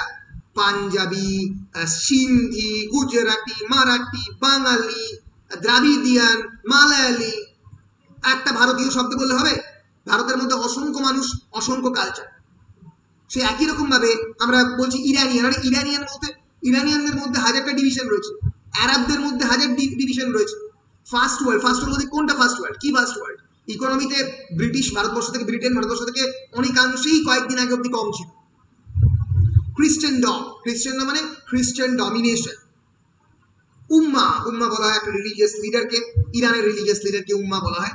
এই যে বিভিন্ন হোমোজেনাস টার্ম, এই যে টার্মগুলোকে আমরা ক্রিয়েট করি ইচ্ছে করে, মানে ক্রিয়েট করে colonial authority, actually they comprise heterogeneous people. এর মধ্যে কিন্তু হাজার হাজার, মানে এর মধ্যে বিভিন্ন ধরনের ডিভিশন এবং ডিনমিনেশন আছে। বাঙালি বললে বাঙালিদের বোঝা যায় না, বাঙালিদের মধ্যে যে এত বিভেদ, উত্তরবঙ্গের বাঙালি, বীরভূমের বাঙালি, ফর এক্সাম্পল কলকাতার বাঙালি, এই যে সমস্ত মানে গোটা একটা কমিউনিটি পিপলকে একটা হোমোজেনাস লুক থেকে দেখা হচ্ছে এই ভারতীয় মানে ভারতীয় একই রকম, কালো মতো ব্রাউন স্কিন দেখতে, এটা তো ভারতীয়। এই যে হোমোজেনাসনেস, এটাকে কাউন্টার করে post colonial identity by celebrating the heterogeneousness। ফলে পোস্ট কলোনিয়াল থিওরি অনেকগুলোর বিপক্ষে কথা বলে, জেন্ডার আইডেন্টিটির বিপক্ষে কথা বলে। জেন্ডার আইডেন্টিটি মানে ভারতীয় মহিলারা, according to some of the post colonial critics, are doubly colonized। Why doubly colonized? Because they are colonized by the Britishers as well as by their own patriarchs। তাদের নিজস্ব পুরুষতন্ত্রে তাদের যে পুরুষরা, তারা তাদের পেট্রিয়ার্কি দিয়ে তাদেরকে নিয়ন্ত্রণ করার চেষ্টা করছে, আবার ব্রিটিশদের দ্বারা তাদের পুরুষরা নিয়ন্ত্রিত। ফলে ডাবলি মার্জিনালাইজ। মেকানিজমস অফ কন্ট্রোল, কোন মেকানিজম দিয়ে কন্ট্রোল করে সেই বিষয়টা, পাওয়ার রিলেশনস, ক্ষমতার যে বিভিন্ন কেন্দ্রবিন্দু, তার যে বিভিন্ন রিলেশন, তাই নিয়ে ডিসকাস করে post colonial theory. Race, class and ethnicity, very important. Race মানে কোন পার্টিকুলার জাতিতে বিলং করে, এথনিসিটি একটা specific group, ethnic group। For example, Bengali is an ethnic group, for example Marathi is an ethnic group। Divide and the rule principle তাই নিয়ে আলোচনা করে। ethics, cultural majority, subjectivity, cultural relativism, very important word, cultural relativism। সাংস্কৃতিক আপেক্ষিকতাবাদ, সংস্কৃতি মানেই হচ্ছে আপেক্ষিক, এরকম কোনো মানে নেই যে ব্রিটিশ কালচার মানে সুপিরিয়র আর ইন্ডিয়ান কালচার মানে মার্জিনালাইজ, এইরকম কোনো বিষয় নেই। সো কালচারাল কনসেপ্টে সবই আপেক্ষিক, কালচারাল রিলেটিভিজম। আর কি নিয়ে আলোচনা করে? অবশ্যই ন্যাশনালিজম, ন্যাশনালিটি। একটা দেশকে পোস্ট কলোনিয়াল হতে গেলে যে আন্দোলন দরকার, সেখানে জাতীয়তাবাদ একটা বিরাট বড় ইস্যু। ন্যাশনালিজম, আইডেন্টিটি, পেট্রিয়টিজম, দেশপ্রেম, অ্যান্ড স্ট্রাগল ফর ইন্ডিপেন্ডেন্স, এবং ফাইনালি স্বাধীনতা। এখান থেকেই পোস্ট কলোনিয়াল থিওরি জন্ম হচ্ছে বেসিক্যালি। ফলে এই যে বিষয়গুলো, এগুলো কিন্তু প্রত্যেকটা ethics, cultural morality, cultural relativism, race, class, concept of the ethnicity, power relation, gender identity, এই সমস্ত বিষয় নিয়ে কিন্তু পোস্ট কলোনিয়াল থিওরি আলোচনা করে। আমি একটা মিম দিয়েছি, you taught me language and my profit on it is I know how to curse. তুমি আমাকে একটা ভাষা শিখিয়েছো, আর এখান থেকে আমার একটা প্রফিট কি? কি প্রফিট? আমার লাভটা কি? আমি তোমাকে কেমন করে অভিশাপ দিতে হয় আমি জানি। ফলে যদি বাঙালিরা কোনোদিন ব্রিটিশদের ল্যাঙ্গুয়েজ না শিখতো, কোনোদিনও ভারতবর্ষের স্বাধীনতা সম্ভব ছিল না। আনলেস অ্যান্ড আনটিল তারা বিভিন্ন ইন্টারন্যাশনাল প্ল্যাটফর্মে গিয়ে রিপোর্ট করছে, তারা ব্রিটিশদের সঙ্গে গোল টেবিল বৈঠক করছে, কোনোদিনই সম্ভব ছিল না তাদের জানা ভাষাতেই তাদেরকে উত্তর দেওয়া ছাড়া। বুঝতে পেরেছো? সো দ্য ফলে you taught me the language and my profit on it is I know how to curse. এই যে কলোনিয়ালিজমের যে রিলেশন, একজন মাস্টার, একজন স্লেভ, একটা দেখতে পাচ্ছি আমরা আদারনেস, সেই আদারনেসটাকে আনসার করছে একজন কলোনাইজ পিপল, তার ল্যাঙ্গুয়েজ শিখে, তার কালচার শিখে। এবং তোমাকেও আমার ল্যাঙ্গুয়েজ শিখতে হয়েছে শিখতে। উইলিয়াম কেরি থেকে শুরু করে সমস্ত, হেনরি লুই ভিভিয়ান ডিরোজ থেকে শুরু করে সবাই বাংলা ভাষা শিখেছেন। ফলে আমরা যদি পোস্ট কলোনিয়ালিজমের কয়েকটা ক্যারেক্টারিস্টিক বলার চেষ্টা করি, post colonialism is about changing world. এই পরিবর্তিত পৃথিবী নিয়ে পোস্ট কলোনিয়ালিজম। এখনো যে পরিবর্তন হচ্ছে তাই নিয়ে পোস্ট কলোনিয়ালিজম। এই যে প্রচুর ভারতীয় বাইরে গিয়ে সেটেল করছে, সেটা নিয়ে পোস্ট কলোনিয়ালিজম। একটা আমি নতুন শব্দ শিখলাম রিসেন্টলি, শব্দটার নাম আমি ভুলে গেলাম। কি শব্দটার নাম? শব্দটার নাম হচ্ছে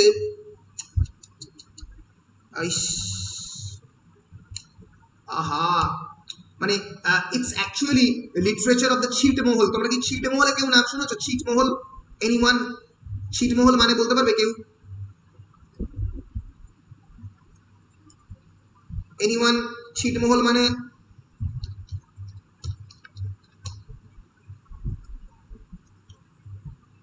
ছিটমহল মানে হচ্ছে ভারত এবং বাংলাদেশের কিছু একটা, বাংলাদেশের কিছু একটা মধ্যে বেশ কয়েকটা জায়গা রয়েছে যেটাকে এনক্লেভ বলা হয়। এখান থেকে এনক্লেভ লিটারেচার কথাটা এসছে। এই এনক্লেভে কারা থাকে? ভারত এবং বাংলাদেশের বর্ডারে কয়েকজন পশ্চিমবঙ্গের মানুষ, ত্রিপুরার মানুষ, আসামের মানুষ, মেঘালয়ের মানুষ। They are not part of the Bangladesh either or India. যারা ভারতবর্ষের নাগরিক নয়, বাংলাদেশের নাগরিক নয়। এরকম প্রায় লক্ষ লক্ষ মানুষজন রয়েছে। ভারতীয়দের 51,000 যাদেরকে নিয়ে ঝামেলা হয়ে গেল, ঝামেলা ইত্যাদি ইত্যাদি। এবার তাদের নিয়ে যে এনআরসি তো একটা অন্য কনসেপ্ট, যে মানে তুমি যদি এখানে থাকো, তোমার আইডেন্টিটিকে প্রুফ করার বিভিন্ন টুল, সিটিজেনশিপ রেজিস্টার। তো এরা তো নিজেদের আইডেন্টিটি প্রুফ করতে পারবে না, ওই জন্য এনক্লেভে রয়েছে। তো ফলে এই যে ইন্ডিয়া বাংলাদেশের যে এনক্লেভ, এই এনক্লেভ গুলো, এটাকে ছিটমহল বলা হয়। এনক্লেভ লিটারেচার বলে একটা লিটারেচার তৈরি হয়েছে, যেটা কিন্তু এই পোস্ট কলোনিয়াল আইডেন্টিটির পার্ট, যে তারা কোনো নেশন স্টেটের পার্ট নয়। মোদের কোনো দেশ নাই, মোদের কোনো ভাষা নাই। মানে তারা অবশ্যই কেউ কেউ বাংলা বলে, কেউ কেউ বাংলা এবং হিন্দি এবং উর্দু মিশিয়ে কিছু বলে। ফলে এই যে তাদের যে আইডেন্টিটি, তাই নিয়ে কে কথা বলবে? তারাও তো মার্জিনালাইজ, তাদেরকে নিয়ে কে কথা বলবে? তারা নিজেরাই বলবে। এইটাও কিন্তু পোস্ট কলোনিয়াল লিটারেচারের পার্ট। সো যেরকম ভাবে ভারতের স্বাধীনতার পরে ব্রিটিশদের বিপক্ষে যে লেখাগুলো, ফর এক্সাম্পল মুলকরাজ আনন্দের লেখা, একটা নতুন নেশন স্টেটের যে লেখা, মুলকরাজ আনন্দ বা আর কে নারায়ণন, ভারতবর্ষ প্রথম স্বাধীনতা পাচ্ছে, তারপরে একটা ফাইন্যান্সিয়াল ক্রাইসিস চলছে, সেই সময়ের যে লিটারেচার, সেটা যেরকম post colonial literature. Diasporic literature is a post colonial literature, বাইরের লোকেরা লিখছে। একই রকম ভাবে পার্টিশন ফিকশন, এই যন্ত্রণা দেশভাগের, সেটাও একটা post colonial literature. Enclave literature, ছিটমহলের বাসিন্দা, সেটাও একটা পোস্ট কলোনিয়াল লিটারেচার। আফটার কলোনিয়ালিজমের যে বিভিন্ন এফেক্ট, তার যে খারাপ দিকগুলো, সেইগুলোর যে একটা ফ্লোটিং আইডেন্টিটি ক্রিয়েট করছে, তাই নিয়ে যে লেখা, সেটাই হচ্ছে পোস্ট কলোনিয়াল লিটারেচারের পার্ট। বলো শুভ কিছু একটা বলছিলে, শুভ বলো।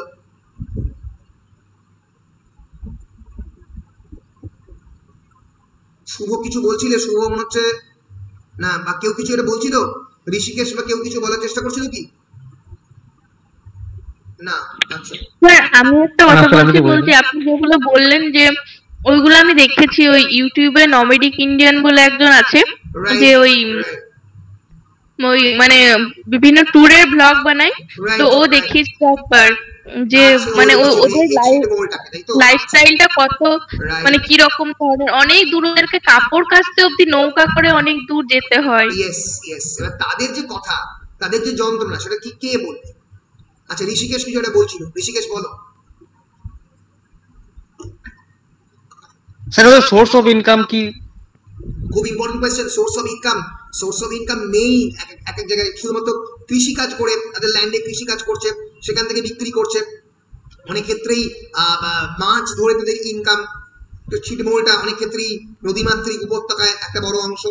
ফলে সোর্স অফ ইনকাম, লাইফস্টাইল খুবই ডিগ্রেডেড, কিন্তু তাও সেখান থেকে অনেক ছেলে মেয়ে বিদেশেও গেছে এই ছিটমহল থেকে, তারাও এস্টাবলিশ হয়েছে। এবার তারাও চেষ্টা করছে এদের যে মেমোরিজ, এদের যে ভয়ঙ্কর অ্যাগনি, তাই নিয়ে লিখতে। This is post colonial literature. আমি আশা করছি তোমাদের পোস্ট কলোনিয়াল লিটারেচার যে বিভিন্ন ফ্লেভার, সেটা দিতে পারছি, মানে সেটা তোমরা ধরতে পারছো। সেটা ধরতে পারলেই মোটামুটি ধরে ফেলবে, তারপরে থিওরিতে গেলে হু করে ব্যাপারটাকে ধরে ফেলবে। তিনটে মোটামুটি ক্লাসেই ব্যাপারটাকে সহজে ধরে ফেলবে। সো ফলে post colonialism is about changing world, a world that has been changed by the struggle. যে স্ট্রাগলে পৃথিবীটা, তাদেরই পৃথিবীটা এই ইন্ডিপেন্ডেন্সের জন্য স্ট্রাগলের ফলে তো পরিবর্তন হয়েছে। and it disturbs the order of the world. এই পুরো পৃথিবীর অর্ডারটাকে ডিস্টার্ব করছে। It is about language and power and identity crisis. ভাষা নিয়ে তাদের লড়াই। এই যে বাংলাদেশের যে ভাষা নিয়ে যে ভয়ঙ্কর স্বাধীনতা যুদ্ধ, যে বাংলা ভাষাই তারা বলবে, ভাষার ওপর ভিত্তি করে আমরা ভাষা দিবস পালন করি, তাদের একটা স্বাধীনতা এসছে, এইটাই কিন্তু পোস্ট কলোনিয়াল লড়াই, কলোনিয়ালিজম থেকে মুক্তি। কারণ ডেফিনেটলি বাংলাদেশের কাছে যারা, তাদের নাম ছিল পূর্ব পাকিস্তান, তাদের কাছে তো পাকিস্তান একটা শক্তি, তাদের কাছে তো পাকিস্তান হচ্ছে colonial power.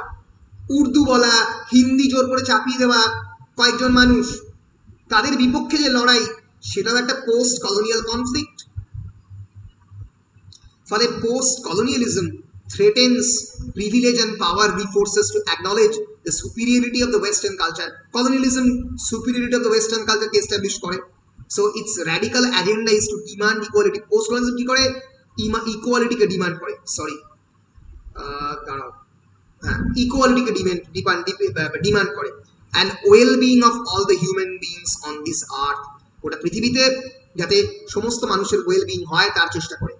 So post-colonialism addresses the politics of knowledge, যেটা বলেছি, জ্ঞানের যে politics, the colonizers generation of the cultural knowledge K attack করে, এবং ওয়েস্টার্ন কালচার কেমন করে ভারতীয়দের সম্পর্কে বিভিন্ন কালচারাল ওয়ার্ল্ড ক্রিয়েট করে, বিভিন্ন প্রেজুডিস ক্রিয়েট করে, সেইটার কথা বলে। এবং পোস্ট কলোনিয়ালিজম কোন কোন দেশে পপুলার?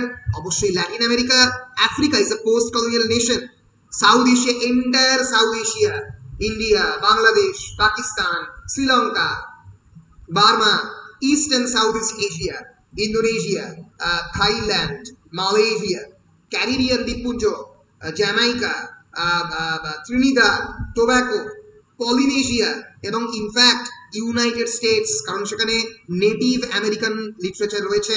সেখানে যারা নেটিভ আমেরিকান, যারা রেড ইন্ডিয়ান, তাদের উপরে যে ভয়ঙ্কর অত্যাচার চলেছে, তার কাহিনীও কিন্তু এই ইউনাইটেড স্টেটস লিটারেচারের পার্ট। ব্ল্যাক আফ্রিকান আমেরিকান, তাদেরকে কলোনাইজ করেছে আমেরিকানরা, সাদা চামড়ার মানুষ। ফলে United States is actually a part of the post colonialist state. আমরা কয়েকটা শব্দ শিখে নেব, আমরা কয়েকটা শব্দ পড়েছি অলরেডি, আর একবার দেখে নেব আজকের ক্লাসে।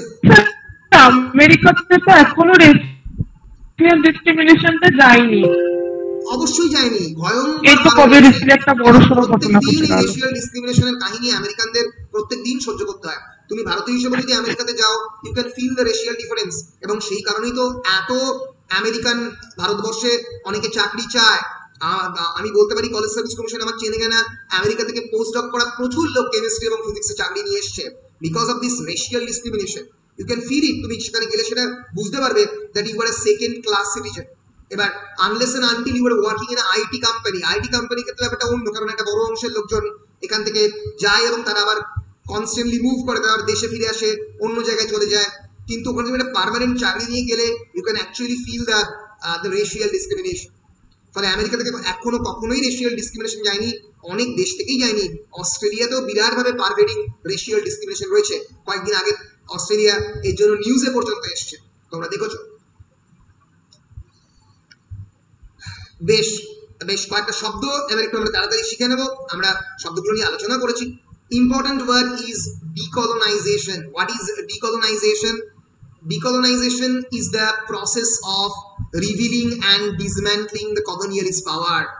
এই যে উপনিবেশবাদ, এই উপনিবেশবাদকে আস্তে আস্তে দেশ থেকে তাড়ানো, ডি মানেই তার বিপক্ষে যাওয়া, আস্তে আস্তে colonialist পাওয়ারকে ভেঙে ফেলা in all its forms. This includes dismantling the hidden aspects of those institutions and cultural forces that had maintained the colonialist power. সেই কালচারাল পোস্টগুলো গভর্নর জেনারেল, আগের দিন বলছিলাম ফর এক্সাম্পল ব্রিটিশ কনস্টিটিউশন যেটা ভারতীয়দের উপরে জোর করে চাপিয়ে দেওয়া হয়েছে, ইম্পেরিয়ালিস্ট লেজিসলেটিভ কাউন্সিল, আইন প্রণয়নকারী কক্ষ, যেটা বেশিরভাগ ক্ষেত্রেই মানে ব্রিটিশদের দ্বারা নিয়ন্ত্রিত, সেগুলোকে এক্সপোজ করা। প্রথমবার ডিকলোনাইজেশন কথাটা যেখানে ইউজ করা হয় তিনি হচ্ছেন এনগুবি ওয়া থিওঙ্গো। তার নাম শুনবো আমরা, বিখ্যাত কেনিয়ান নভেলিস্ট। তিনি বিখ্যাত বই লেখেন decolonising the mind, the politics of language in African literature. Decolonising the mind, একদিনে স্বাধীনতা আসবে না, ডিকলোনাইজ, মনের ডিকলোনাইজেশন চাই। তুমি যদি মনে মনে এখনো কলোনিয়াল প্রভুকে পুজো করো তাহলে কিন্তু you are not decolonized yet. বিখ্যাত বই রয়েছে ফ্রান্স ফ্যানো, তার কথা আলোচনা করবো, black skin and white mask. Black skin, আমার স্কিন কালার ব্ল্যাক, কিন্তু আমি যেটা পরে রয়েছি সেটা হোয়াইট মাস্ক। কাদের কথা বলছে? সেই সমস্ত আফ্রিকানদের কথা বলছে যাদের ছাড়া এতদিনের ব্রিটিশ রুল সম্ভব হতো না। কারণ এরকম বহু ভারতীয়রাও ছিল যারা কনস্ট্যান্টলি বিশ্বাসঘাতকতা করে গেছে। মানে তারা বিশ্বাস করে গেছে যে এই অর্ডার, এই ব্রিটিশ অর্ডার, এই ব্রিটিশ গভর্নমেন্ট দরকার, এবং এরকম একটা বড় অংশের মানুষও বিশ্বাস করে বলেই কিন্তু স্বাধীনতা আসতে তো সময় লাগে। ফলে decolonisation is actually a process. 1947-এ ব্রিটিশরা চলে গেল, আমরা ডিকলোনাইজ হয়ে গেলাম না, একেবারেই নয়।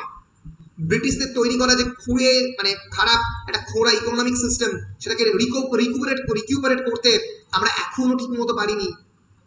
তাদের যে ভারতীয়দের সম্পর্কে বিভিন্ন প্রেজুডিস যেটা গোটা পৃথিবীতে তারা ছড়িয়ে দিয়েছে, সেটাকে কমপ্লিটলি ব্যানিশ করতে, কমপ্লিটলি ডিস্ট্রয় করতে আমরা এখনো পারিনি। So decolonisation is the process of revealing মানে দেখানো যে কোথায় কোথায় খারাপ কাজটা হয়েছে, অ্যান্ড ডিসম্যান্টলিং এবং ধ্বংস করা the colonist power in all its forms.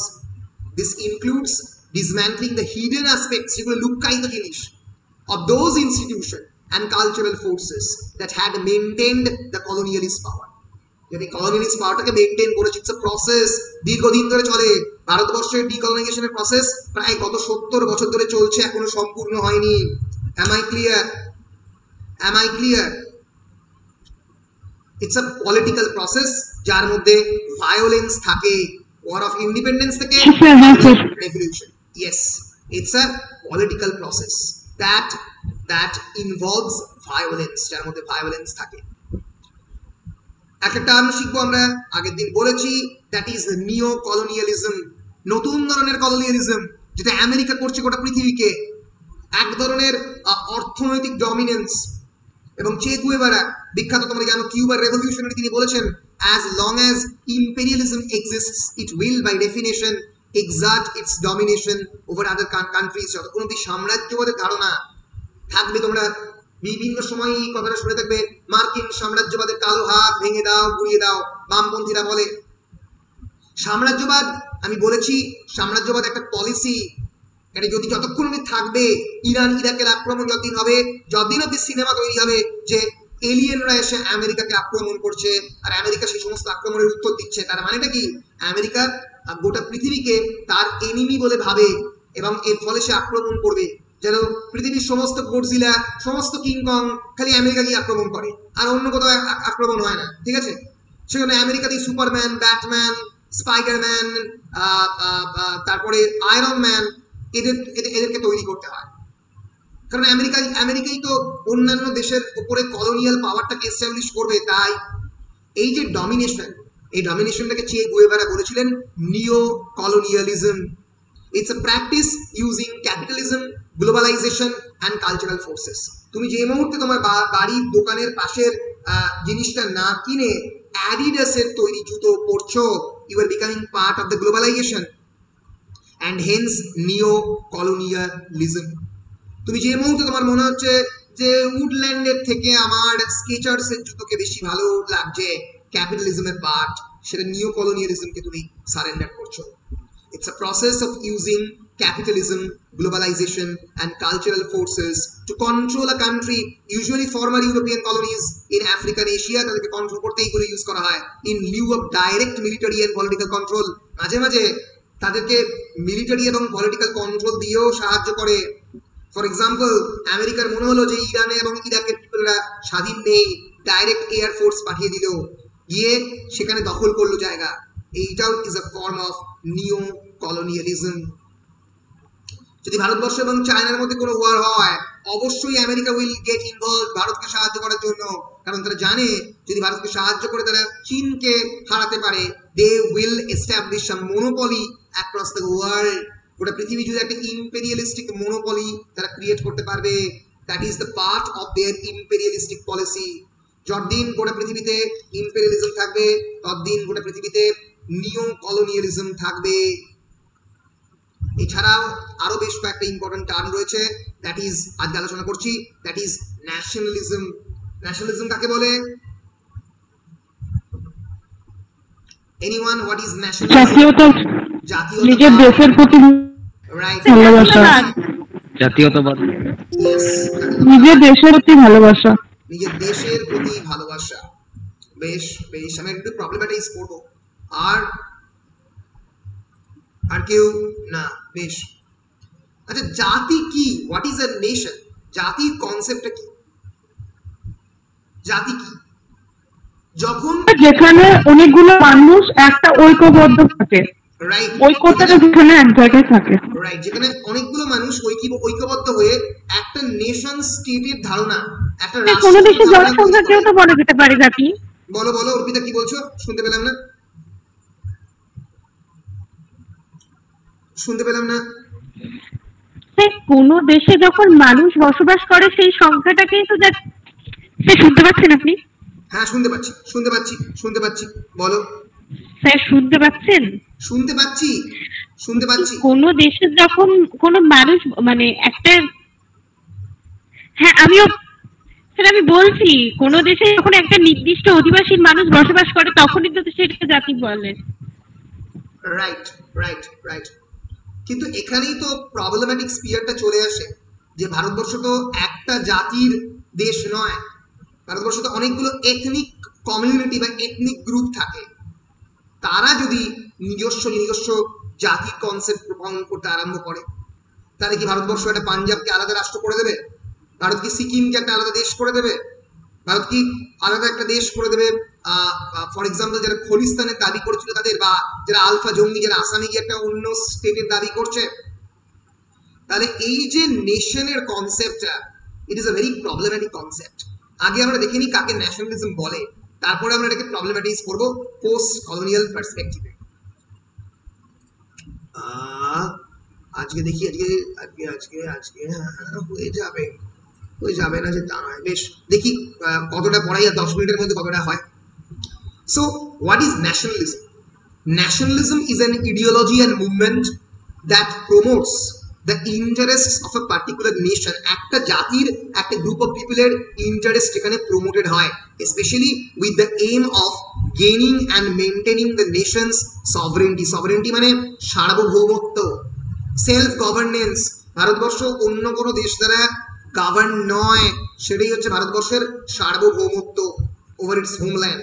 So nationalism holds that each nation should govern itself free from the outside interference. That is nationalism. that the nation is the only rightful source of political power. নেশনই হচ্ছে এই রাজনৈতিক সার্বভৌমত্ব বা রাজনৈতিক ক্ষমতার উৎস কারা? আমাদের মানুষেরা। এবং further it aims to build and maintain a single national identity based on shared social characteristics like culture, ethnicity, geographic location, language, politics. এটাই হচ্ছে এই ল্যাঙ্গুয়েজ, পলিটিক্স, এথনিসিটি, সংস্কৃতি এর বেসিসে যে নেশন তৈরি হয় তাকে ন্যাশনালিজম বলা যেতে পারে। তাকে এক ধরনের জাতীয়, আমরা সবাই বিশ্বাস করি যে আমরা একটা দেশের বা একটা রাষ্ট্রের অংশ, সেটা কি? সেটা ভারতবর্ষ, আমরা সবাই বিশ্বাস করি। তো সেইটাই হচ্ছে আমাদের ন্যাশনালিজম। কিন্তু যে মুহূর্তে nationalism is a very problematic Notion, মানে যে কোনো মুহূর্তে ন্যাশনালিজমকে একটু অন্যভাবে খেললে সেটা একটা ফ্যাসিস্ট স্টেটে পরিণত হতে পারে। এক্সাম্পল, অ্যাডলফ হিটলারের জার্মানি এই সেম তাস খেলেছিল ন্যাশনালিজমের, জাতীয়তাবাদ, জাতীয়তাবোধ খেলে তাদেরই একটা অংশের মানুষজন, যারা জিউস, যারা ইহুদি, তাদেরকে আলাদা করে দিল, বললো এরা কোনোদিনই জার্মানির অংশ ছিল না, এরা আলাদা লোক, এদের উপরে অত্যাচার। যদি কোনো কয়েকজন ভারতীয়রা বলে যে কেবলমাত্র যারা হিন্দি ভাষী, যারা হিন্দিতে কথা বলতে পারে, ভারতবর্ষের 80% মানুষ হিন্দিতে কথা বলে, তারাই কেবলমাত্র ভারতীয়, বাকিরা ভারতীয় নয়। তুমি যদি যে কোনো সময় নেশনের কোনো একটা ক্রিটিসিজম করো, যদি বলা হয় যে তুমি নেশনের সমালোচনা করছো, মানে তুমি অ্যান্টি ন্যাশনালিস্ট, তুমি অ্যান্টি পেট্রিয়ট, তুমি অ্যান্টি ন্যাশনাল, সেই মুহূর্তে এমন একটা কার্ড খেলে দেওয়া হলো যে কার্ডের ভিত্তিতে কিন্তু তুমি কয়েকজন মানুষকে মার্জিনালাইজ করছো। The card of the anti nationalism, it's a very problematic concept. As an ideology, it has actually two aged weapons in its collection. এটা দুদিক থেকে একটা ধারালো অস্ত্র, দুদিক থেকেই কাটতে পারে। একদিকে একটা দেশকে ইউনিফাই করতে পারে ন্যাশনালিজম। ভারতবর্ষ তৈরি হয়েছে because of our nationalism. Bharatvarsha তৈরি হয়েছে, কয়েকজন মানুষ এই প্রতিবাদ করেছিল ব্রিটিশ শাসনের বলে। পাঞ্জাবের রেভলিউশনারিটা, বেঙ্গলের রেভলিউশনারি, দীর্ঘদিনের প্রসেস এটা। তার ভারতবর্ষ এই যে এতটা ইউনিটি ইন ডাইভার্সিটি, কয়েকজন মানুষজন ভেবেছিল যে ভারত রাষ্ট্রটাকে তৈরি করবে বলে। রাষ্ট্রের ধারণা আগে, তারপরে তো দেশ স্বাধীন।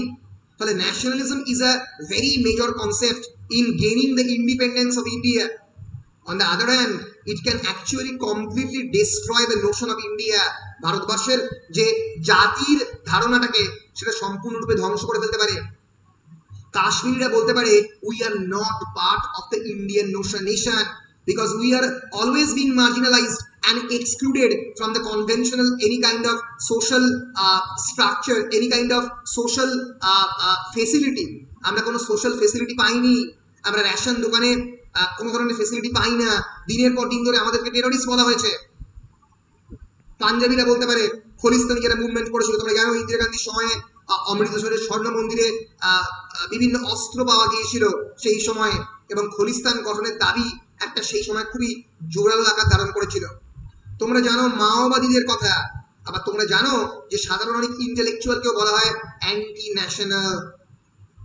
তাহলে nationalism is actually a double edged sword, যার মাধ্যমে দুদিক দিয়েই কাটা যায়। তুমি যে কোনো সময় একটা দেশকে ইউনিফাই করতে ন্যাশনালিজমকে ব্যবহার করতে পারো, আবার দেশকে ভেঙে টুকরো টুকরো করতে ন্যাশনালিজম ইউজ হতে পারে। ফলে যে মুহূর্তে তুমি ধরো যে নেশনের কোনো একটা ক্রিটিসিজম করছো এবং বলা হচ্ছে যে তুমি তো ভারতীয় নয়, তুমি তো এই কথাটা বলছো ভারতবর্ষকে সমর্থন করার জন্য নয়, তোমার মধ্যে দেশপ্রেম নেই, যে মুহূর্তে বলা হচ্ছে সেটা কিন্তু it can create a binary, it can destroy an entire nation. So national, এই জন্যই রবীন্দ্রনাথ তার বিখ্যাত এসে ন্যাশনালিজমে বলেছে যে it's a double edged sword, এটা দুদিক থেকেই ধ্বংস করতে পারে। মনে থাকবে রবীন্দ্রনাথ সেই জন্যই তার বারবার তিনি ইন্টারন্যাশনালিজমকে সাপোর্ট করেছেন, আন্তর্জাতিকতাবাদ। অনেকে বলতে পারে এটা আবার কি, এটা আবার হয় নাকি ভারতবর্ষ থেকে আন্তর্জাতিকতাবাদ? উনি বলেছেন যেটা, সেটা হচ্ছে আমাদের মনটাকে অনেক বেশি প্রসারিত করতে হবে। আমরা যদি শুধুমাত্র ভেবে নিই যে আমরা ভারতবর্ষের বাসিন্দা এবং এই ভারতবর্ষের বাসিন্দার জন্য কয়েকজন মানুষকে আমরা নিপীড়ন করতে শুরু করি যে তুই কেন ভারতীয়ত্ব দেখাচ্ছিস না বলে, তাহলে কিন্তু তখনই বিভিন্ন ধরনের সমস্যা আমাদের দেশে আসতে পারে। So it's a very problematic concept, the Notion of nationalism, এটা মাথায় রেখো। So nationalism connects individuals to the state, রাষ্ট্রের সঙ্গে কানেক্ট করে। they become very much sentimentally attached with their homeland. এইখান থেকে মুশকিল হয়, সেন্টিমেন্টটা অনেক ক্ষেত্রে অনেকের বিপক্ষে যায়। যেমন আমেরিকানরা বলতে পারো তোমরা ন্যাশনালিস্ট, আমরা খুবই ন্যাশনালিস্ট। আমেরিকান ন্যাশনালিজম ইরাক এবং ইরানকে ক্রিয়েট করেছে। আমেরিকান ন্যাশনালিজম ওসামা বিন লাদেনকে ক্রিয়েট করেছে। আমেরিকা তো তৈরি করেছে, পরে লাদেন গিয়ে আক্রমণ করেছে, সেটা অন্য কথা। লাদেনকে কি ক্রিয়েট করেছে? আমেরিকা ক্রিয়েট করেছে।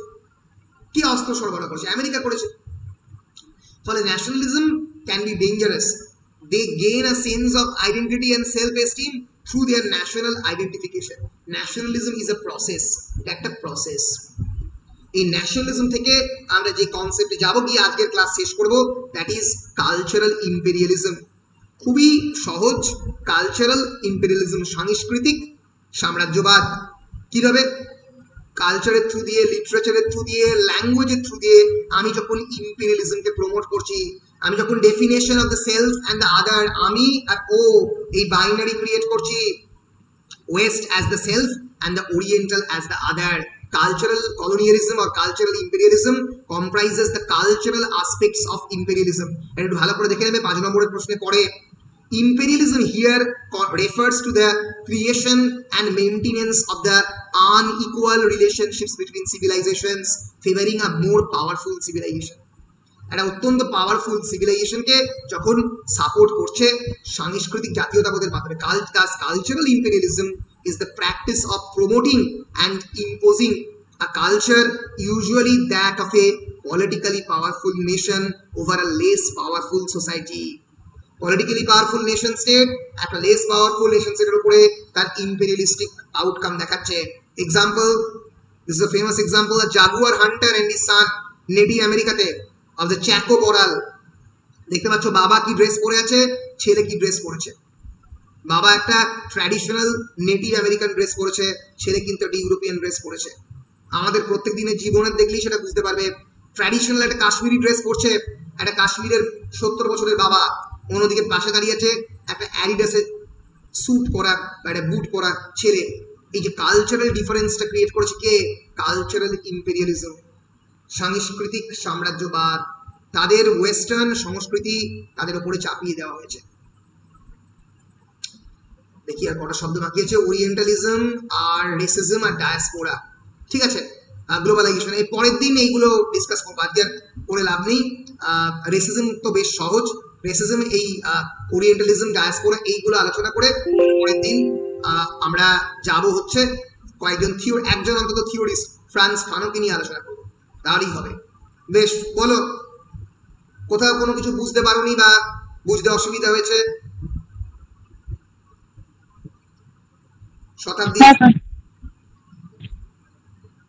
অসুবিধে হয়নি মোটামুটি, তাই তো? না, বেশ বেশ বেশ বেশ, ভেরি গুড। না স্যার, ভালোভাবে বুঝতে পারছি। বেশ বেশ, এটা বুঝতে পারবে কারণ তোমরা অনেকটা রিলেট করবে, তোমাদের জীবনের সঙ্গে খানিকটা রিলেট করতে পারবে, কারণ তোমরা প্রত্যেকেই কিন্তু এই পোস্ট কলোনিয়াল স্টেটের বাসিন্দা। ফেমিনিজম তোমরা যেমন রিলেট করতে পারবে, এই পোস্ট কলোনিয়ালিজমটাও রিলেট করতে পারবে। সো বেশ, আমি অফিসিয়াল রেকর্ডারটা অফ করছি।